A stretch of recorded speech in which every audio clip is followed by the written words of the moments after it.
ይገባኛል እኮ ግን ስራችንን ካላከበርነው እንዴት ያከብረናል? ስለምንድን ነው የምታወራው? አሰማም እንደምነግረን አቶ ተካ እኔ እዚህ ደረጃ የደረስኩት በጥረቴ በቆራጥነቴ ለሙያዬ ብዙ ዋጋ ከፍዬ ነው። ሰብሪናም ደግሞ እንደዛ መሆን አለባት። አለሙ ከዚህ በኋላ ደግሜ አልነግረህም። የፕሮግራሙ ህልውና ሳብሪና እንጂ አንተ አይደለህም። ሳብሪና ስላለች ይደመጣል፣ ሳብሪና ስላለች ይሸጣል። አንተም እየኖርክበት ነው። ካልፈለክ መተው ትችላለህ። ሙያዊ ማብራሪያ አልቸገረንም። ሌላ ሰው እናመጣለን።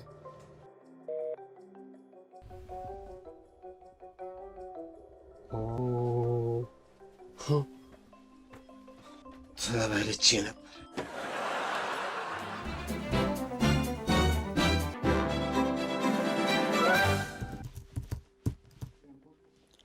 ፕሮግራማችንን ለመጀመር 2 ደቂቃ ቀርቶናል።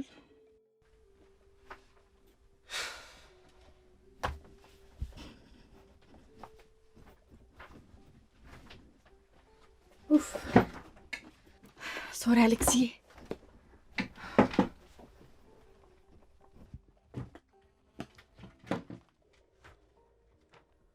ምን ሆነሃል? እኔ ስራውን ከማያከብር ሰው ጋር መስራት ይከብደኛል። ማን ነው ማያከብረው? እዚህ ከኔና ካንቺ ሌላ ሰው አለ? የለም። እኔም እኮ እሱ ነው ግራ ይገባኝ። ማን ሊሆን ይችላል? ማን ሊሆን ይችላል? አንቺ ነሻ? አሌክሲ ተናዳል። ተረጋጋ። ተንፍስ። ተንፍስ? ጭራሽ ተንፍስ? እሺ አሁን የዛሬ ርዕሳችን ምንድን ነው? አይሽ ይሄንን ነው የምልሽ። እኔ አፈር በልቼ ባመጣሁት አንቺ ድንገት መተሽ ልትነክሽበት። ምን ማለት ነው? አንተ ርዕስ ትመርጣለህ፣ ከዛ አድማጮቻችን በሚያካፍሉን ታሪክ ላይ ተመስርተን አይደል እንደምንወያየው? ቢሆንም ርዕስ ከየመዳ ይገኛል? እሺ አይገኝም። አፈር ድሜ ግጣ ያመጣኸውን ርዕስ ንገረን። ቴንኪው። አልነግርሽም። ፕሮግራማችንን ለመጀመር 10 9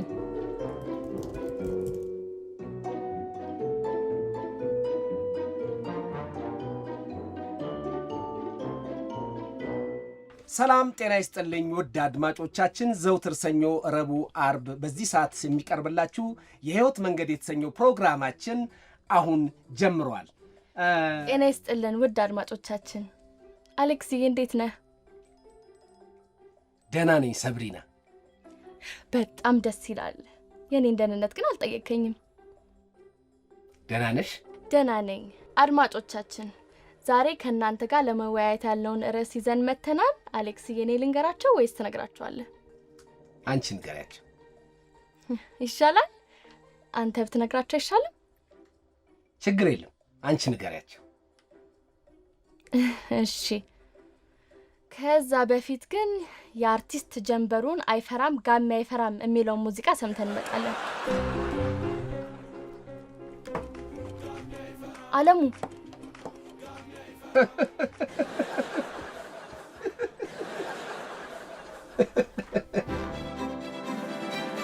ተመልሰናል። ውድ አድማጮቻችን እንግዲህ የዛሬውን ርዕስ ለመስማት በጉጉት እየጠበቅን ነው። ያው እንግዲህ እንደተለመደው ከአድማጮቻችን ጋር ልንወያይበት የመረጥነውን ሐሳብ ይዘን መተናል። ምን ይሆን ያ ርዕስ እባክህ?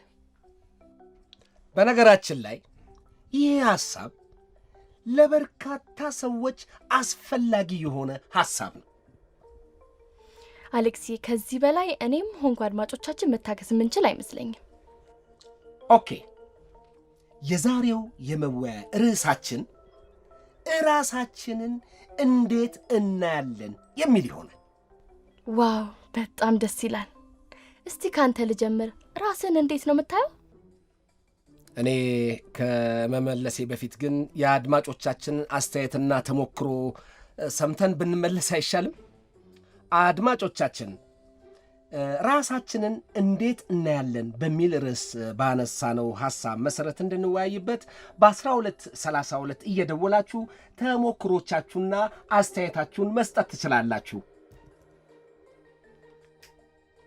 አንድ አድማጭ መስመር ላይ ገብቷል። ሃሎ ሄሎ። እሺ ማንም በል። ሳብሪና የለችም? አለው አድማጫችን። ስምህን ማን ልበል? ታሪኩ እባላለሁ። ሳብሪናዬ በጣም ነው የምወድሽ፣ በጣም አድናቂሽ ነኝ። ፊልም ላሳይሽ በጣም ነበር ደስ የሚለኝ። አሁን ደግሞ በሬዲዮ ስለመጣሽ በጣም ደስ ብሎኛል። አመሰግናለሁ። እሺ ታሪኩ ራስን እንዴት ታያዋለህ? ሳብሪናዬ በጣም ነው የምወድሽ። ታሪኩ ሰብሪና እንደምትወዳት ታውቀናል። አሁን ወደ ውይይታችን እንመለስ። ራስን እንዴት ታያዋለህ? ኦ አድማጭ ከመስመር ወጥቷል። እባካችሁ አድማጮቻችን ስትደውሉ ከርዕሱ ጋር ተያያዥነት ያለው ሐሳብ ላይ ብንወያይ መልካም ነው። ሌላ አንድ አድማጭ መስመር ላይ ገብቷል። ሃሎ ሃሎ፣ የህይወት መንገድ ፕሮግራም ነው? አዎ ማንም በል። አበበ እባላለሁ። እሺ አበበ ከየት ነው? ከዚሁ ነው። ለሳብሪና ጥያቄ አለኝ። አቤት አበበ፣ ምን ልጠይቀኝ ነው የፈለግከው? አዲሷ ሙሽራ ፊልም ፓርቱ የለውም? ያው ይሄንንማ ፕሮዲሰሮቹ ናቸው የሚያውቁት። እኔ ይሄ ነው ምልህ ነገር አይኖርም። ግን በዚሁ አጋጣሚ አበበ ራስን እንዴት ታየዋለህ? በምን ሰዓት ሊያው እናቴ፣ የኑሮ ጅራፍ እየገረፈኝ። አበበ ምንም እንኳን ህይወት ከባድ ብትሆንም ራስን ማየትም ያስፈልጋል። እስቲ እንደኔ 6 ልጆች አሳድግና ራስን እንዴት ቆም ብለን እንደምታይ ትነግረኛለህ።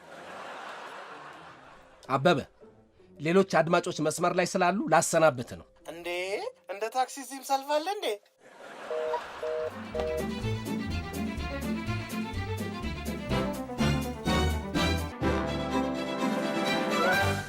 ሃሎ እንዴት ናችሁ? አሌክስ፣ ሳብሪና እንዴት ነህ አድማጫችን? አስተዋይ ይባላለሁ። ከዚሁ ከሸገር ነው የምደውለው። እሺ አስተዋይ፣ የምንወያይበትን ርዕስ አዳምጠሃል? በሚገባ። በጣም ጥሩ። እስቲ አንተን ሐሳብ አካፍለን። ራስህን እንዴት ታየዋለህ? እሺ እኔ ራሴ ዝቅ አድርጌ ነው ማየው። ብዙ ጊዜ ፊት አልሰጠውም። እንደውም በጣም ወደ ኋላ እንዳለው ሁልጊዜ ጧጧ ለራሴ ነግሯል። በጣም የሚገርም ነው። አዎ እኔ ብዙ ጊዜ ለራሴ ፊት አልሰጥም። አስተዋይ፣ ታዲያ ይሄ ጥሩ ነው ብለህ ታስባለህ? በጣም እንጂ። ያው የማያውቁት ሀገር አይናፍቅም አይደለም የሚባል። የሚገርም አገላለጽ ነው። አስተዋይ፣ አመለካከትን ስላካፈልከን በጣም እናመሰግናለን። እሺ እኔም በጣም አመሰግናለሁ። አድማጫችን የሚገርም ምልከታን ያሳየን። አሌክስዬ፣ እኔ ግን በዚህ ሐሳብ አልስማማም። አንቺ እንደማትስማሚ እርግጠኛ ነበር። ራስን ዝቅ አድርጎ ማየት መድረስ ካለብን ቦታ እንዳንደርስ ያደርገናል። ልክ ነህ። የማያውቁት ሀገር አይናፍቅም። አለማወቅ ደግሞ ዋነኛው የውድቀት ምክንያት ነው። ስለዚህ የሚያጋጥመንን ነገር በመፍራት ምንም ላለማድረግ ራሳችንን መገደብ ብዙ ነገር ያሳጣናል። በነገርሽ ላይ እንዲህ አይነት እምነት ያላቸውን ሰዎች የሚገልጽ አንድ አባባል አለ። እዩኝ እዩኝ ያለች ማሽላ አንድም ሎፍ አንድም ሎንጭፍ ይባላል።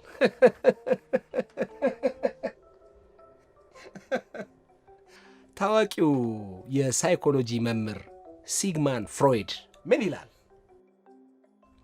ሌስ ኢዝ ሞር ይላል። ወደ እኛ ስንመልሰው ሆድ እንዳስለመዱት ነው ማለት ነው።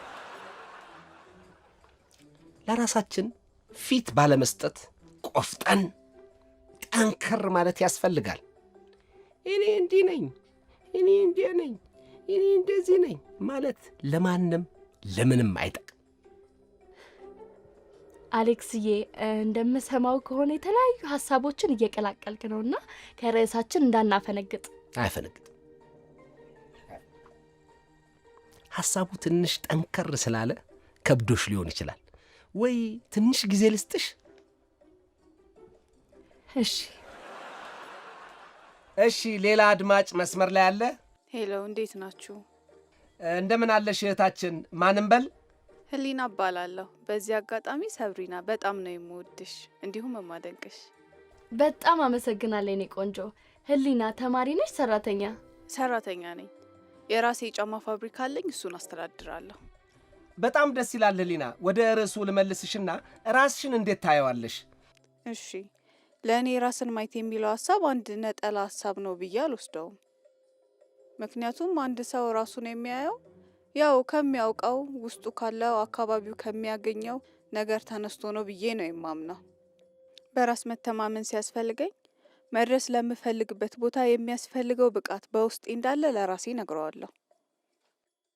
አለ ግን ህሊና በሰዓቱ ላይኖር ይችላል። ነገር ግን እንደዛ ብዬ ማመኔ ወደፊት ያን ብቃት ለመፍጠር ያግዘኛል። በውስጥሽ ብቃቱ ሳይኖር እንደዚህ ብሎ ማሰቡ እንደው መታበያ አይሆንብሽም? በራስ መተማመን ለራስ ጥሩ ቦታ መስጠት መታበያ አይደለም። ነገር ግን መድረስ ለምፈልገው ቦታ መድረስ እንድችልና በመንገድ እንዳልቀር ለሚያስችለኝ ተስፋ ፈቃዴን መስጠት ነው። አየህ፣ ይህን ለእኔ ብቻ አይደለም የማስበው። ለሰው ልጆች ሁሉ መልካም ሁሉ ይገባቸዋል። ራስህን እንደምትወደው ሌላውን መውደድ ከቻልክ በህብረት ያሰብክበት ቦታ ትደርሳለህ። ነገር ግን ፍቅር ውስጥ ከሌለ ለራስ ቦታ መስጠት ራስ ወዳድ ያደርግሃል። የብዙዎቻችን ችግር ይሄ ይመስለኛል። እንዴት ማለት? እናት ለልጇ ከፍ ያለውን ትመኛለች። ልጇ በጣም ትልቅ እንደሚሆን፣ ትልቅ ቦታ እንደሚደርስ ትነግረዋለች። ማንም ከክፉ ወይም ከእብሪት አይወስድባትም፣ ምክንያቱም ከፍቅር እንደምታደርገው ግልጽ ነው። በምኞት ብቻ ግን አትቀርም። በጥረቱ ከፍ ያለ ቦታ እንዲደርስ ታስተምረዋለች፣ መንገድ ታሳያለች፣ ሲያስፈልግም ትቀጣዋለች። ልጇ ወድቆ ሲነሳም ለደቂቃ ትልቅ ቦታ እንደሚደርስ አትጠራጠርም፣ ፍቅር ስላላት። ዋው ይገርማል። በዚህ መልኩ አስቤው አላውቅም። የምናልፍበት ማንኛውም ፈተና ለራሳችን ሆነ ለሌሎች ያለንን መልካም አስተሳሰብ ሊያጠፋብን አይገባም፣ ምክንያቱም ጊዜያዊ ስለሆነ። ነገር ግን ሁሉም በፍቅር እናርገው።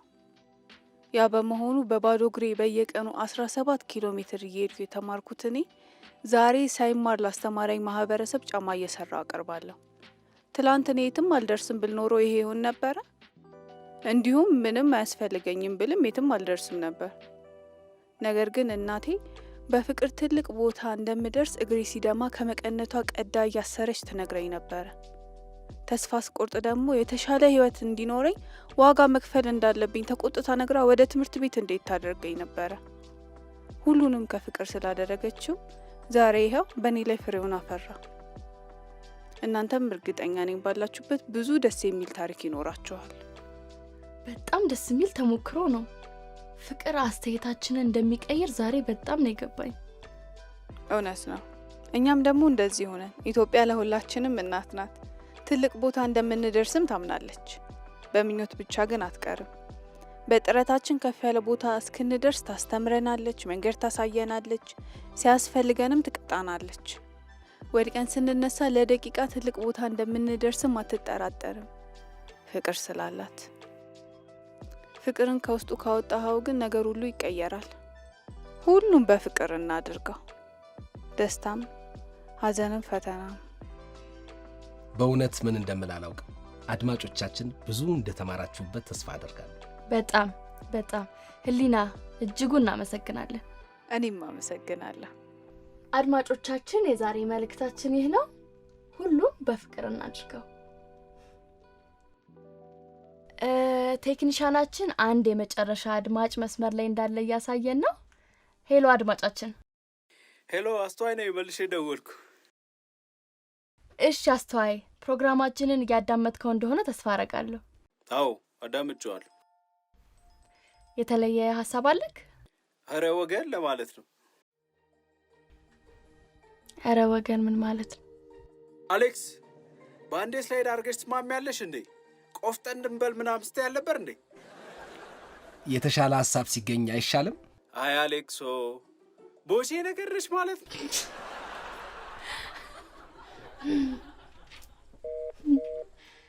እሺ አድማጫችን ከመስመር ወጥቷል። የነበረን ቆይታ ይህን ይመስል ነበር። እንደወደዳችሁት ተስፋ እናድርጋለን። በሚቀጥለው እስከምንገናኝ ቸርን ሰንብት።